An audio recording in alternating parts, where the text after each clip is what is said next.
أهلا ومرحبا بكم مجددا مشاهدي الكرام في كل مكان، جميعنا معا نحو كأس العالم 2023 لمنتخبنا الوطني للناشئين في إطار مشواره للوصول إلى مونديال الحلم.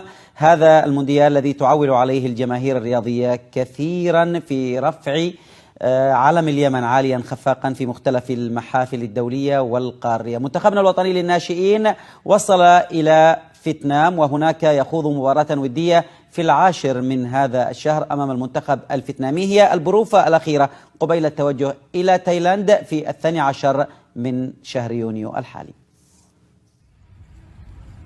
يقيم منتخبنا الوطني للناشئين لكرة القدم معسكرا خارجيا أخيرا في فيتنام استعدادا للمشاركة في النهائيات الآسيوية التي تقام في تايلاند خلال الفترة من 15 من يونيو وحتى 2 من يوليو المقبل، ضمن المجموعة الأولى التي تضم منتخبات اليمن وتايلاند وماليزيا ولاوس.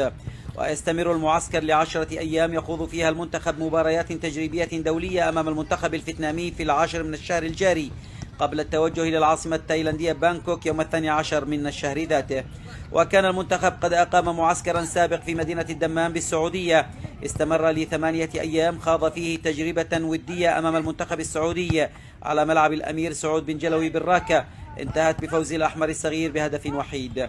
الجماهير الرياضية تعول كثيرا على هذه الكتيبة الصغيرة التي طالما كانت عنوانا للفرح، وتحمل الجماهير ذكريات سعيدة لهذا المنتخب يتمنى الجميع أن تتكرر.